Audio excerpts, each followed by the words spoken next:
കഴിഞ്ഞ വീക്കെൻഡ് അതായത് 15-ാം തീയതി മലയാളത്തിൽ നിന്നും റിലീസായ സിനിമയാണ് ജനനം 1947 പ്രണയം തുടരുന്നു. ഇന്നത്തെ കാലത്തെ ഷോർട്ട് ഫിലിം മലയാളത്തിൽ നിന്ന് വരുന്ന നല്ല ക്വാളിറ്റിയുള്ള ഷോർട്ട് ഫിലിമിൻ്റെ അത്രയും പോലും ക്വാളിറ്റി ഇല്ലാത്ത പോസ്റ്ററുകളും കാര്യങ്ങളൊക്കെ ആയിരുന്നു ഈ സിനിമയ്ക്ക് ഞാൻ പ്രൊമോ മെറ്റീരിയൽസ് ആയിട്ട് കണ്ടതാണ്. അതുകൊണ്ട് തന്നെ ഒരു പ്രതീക്ഷയില്ലായിരുന്നു. പക്ഷേ അത്യാവശ്യം കണ്ട ആൾക്കാർ നല്ല അഭിപ്രായം പറയുകയും അങ്ങനെ എനിക്ക് കാണാൻ തോന്നി ഞാൻ പോയി കണ്ടതാണ്. കണ്ടു കഴിഞ്ഞപ്പോഴത്തേക്ക് എനിക്ക് നല്ലൊരു ഫീല് നൽകിയൊരു സിനിമയാണ്. ഒരു പ്രോപ്പർ ഫീൽ ഗുഡ് സിനിമയാണ്. ഒരു കാര്യം ഉറപ്പ് പറയാൻ പറ്റും, അതായത് ഇന്നത്തെ കാലത്ത് ഞാൻ ഈ സിനിമയ്ക്ക് പോയതും ഇന്നത്തെ കാലത്ത് ഒരുപാട് സിനിമകൾ വരുന്നത് എങ്ങനെയാണെന്ന് വെച്ച് കഴിഞ്ഞാൽ ചുമ്മാ നമ്മൾ പോയി കമൻ്റ് അടിച്ച് അല്ലെങ്കിൽ നമുക്കിത് അറിയും പൊട്ടപ്പടമായിരിക്കും ഉറപ്പായിട്ടും നമ്മൾ കമൻ്റ് അടിക്കാൻ വേണ്ടി പോയി കാണുക, അല്ലെങ്കിൽ നമ്മൾ തന്നെ ഉള്ളിച്ചിരിച്ച് ഇവരെ കളിയാക്കി കാണുക. ആ ഒരു രീതിയിൽ ആണ് ഒരുപാട് സിനിമകൾ, അതായത് സ്റ്റാർസിൻ്റെ സിനിമകൾ വരെ ഇപ്പം അങ്ങനെ കാണുന്ന ഒരു അവസ്ഥയുണ്ട്. പക്ഷേ ഈ സിനിമയിൽ ഇതും ഞാൻ അങ്ങനെ പ്രതീക്ഷിച്ചാണ് പോയത്. അങ്ങനത്തെ ഒരു പടം ആയിരിക്കും.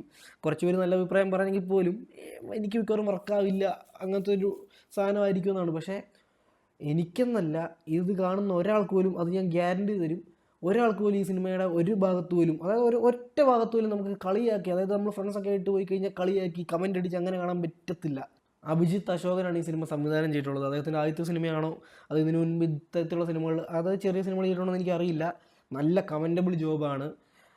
ലീഡ് റോൾസിൽ വന്നിരിക്കുന്നത് ജയരാജൻ കോഴിക്കോടും ലീല സാംസണുമാണ്. രണ്ടുപേരും നല്ല കിടിലം പെർഫോമൻസ്. നമ്മൾ ഒരുപാട് സിനിമകളിൽ ഇവരെ കണ്ടിട്ടുണ്ട്. പൂക്കാലത്തിലെ അമ്മൂമ്മയുടെ ക്യാരക്ടർ ചെയ്തതും പിന്നെ ഹെലൻ്റെ അകത്തെ മാളിലെ സെക്യൂരിറ്റി, അങ്ങനെ നമ്മൾ ഒരുപാട് സിനിമ ഇവരൊക്കെ കണ്ടിട്ടുണ്ട്. അടിപൊളി ആക്ടേഴ്സാണ് നമുക്കറിയാം. പിന്നെ അനു സിത്താര, ദീപക് പറമ്പോൾ, നന്ദനുണ്ണി തുടങ്ങി നമുക്കറിയാവുന്ന ഒരുപാട് പേരുണ്ട്. നോബി, എല്ലാവരും കിടിലം പെർഫോമൻസ്. നേരത്തെ പറഞ്ഞ ആ ഒരു ഫാക്ടർ ഉണ്ടല്ലോ, അതായത് കളിയാക്കി നമുക്ക് കാണാൻ തോന്നില്ല, നല്ല രീതിയിൽ ഫീലായിട്ട് കാണാൻ പറ്റും. ഇത്തരത്തിലുള്ളൊരു ചെറിയ സിനിമയ്ക്ക് അത് മാത്രം മതി നമുക്ക് ഒരു OTT വരുമ്പോഴെങ്കിലും ഒരു വൺ ടൈം വാച്ച് കാണാൻ വേണ്ടി. ഞാനിപ്പോൾ ഈ സിനിമ റിവ്യൂ പറയുമ്പോൾ ഇത് എത്ര തിയേറ്ററിലുണ്ടെന്ന് പോലും എനിക്ക് അറിയത്തില്ല.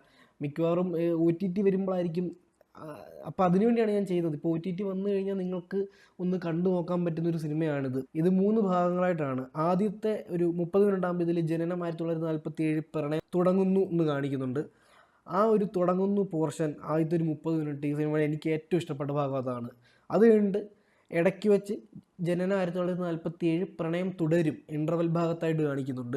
അത് കഴിഞ്ഞിട്ട് അവസാനം സിനിമ തീരുമ്പോഴാണ് ജനനം 1947 പ്രണയം തുടരും എന്നുള്ള ഇതിൻ്റെ യഥാർത്ഥ ടൈറ്റിൽ വരുന്നത്. ഇതിൻ്റെ ആദ്യത്തെ തുടങ്ങുന്നു തുടരുന്നു, ഈ രണ്ട് തീരുന്നത് തുടരുന്നു, ഇത് രണ്ടും ഭാഗങ്ങളും അടിപൊളിയാണ്. പക്ഷേ ഇതിൻ്റെ ഇടയ്ക്ക് വരുന്ന ഒരു 3/4 മണിക്കൂറുണ്ട്. ഇൻ്റർവെല്ലിന് മുമ്പത്തെ ഒരു 10-20 മിനിറ്റും ഇൻ്റർവെല്ലിന് ശേഷമുള്ളൊരു അരമണിക്കൂറും അവിടെ നല്ല ലാഗ് തോന്നി. കാരണം സിനിമ അനങ്ങുന്നില്ലാത്ത പോലെ തോന്നി.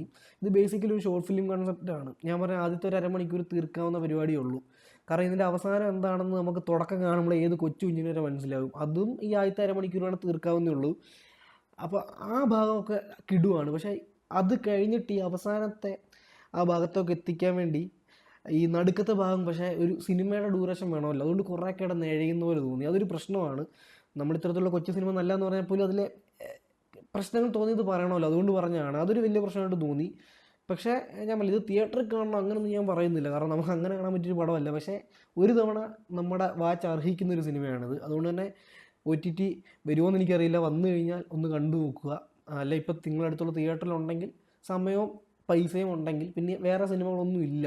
ഇപ്പം മഞ്ഞുമേലും ഈവൻ അഞ്ചക്കളക്കൊക്കെ വരെ നിങ്ങൾ കണ്ടതാണെങ്കിൽ പിന്നെ ഈ സിനിമയ്ക്ക് ഒന്ന് പോകാവുന്നതാണ്. ഒരു സിനിമയ്ക്ക് മൈൻഡ് ഉണ്ടെങ്കിൽ എനിക്ക് നല്ലൊരു ഫീൽ സമ്മാനിച്ച, അതായത് ഞാൻ ഒട്ടും പ്രതീക്ഷിക്കാഞ്ഞുകൊണ്ട് എനിക്ക് നന്നായിട്ട് വർക്കായ സിനിമയാണിത് ആ ഒരു രീതി നോക്കുമ്പം. അതല്ലാതെ നോക്കുവാണെങ്കിൽ ഒരു ഡീസൻറ്റ് വൺ ടൈം വാച്ച് ആ ഒരു ഫീൽ കിട്ടിയ സിനിമയാണ്. അപ്പോൾ ഈ സിനിമയ്ക്ക് എൻ്റെ റേറ്റിംഗ് 3/5 ആണ്.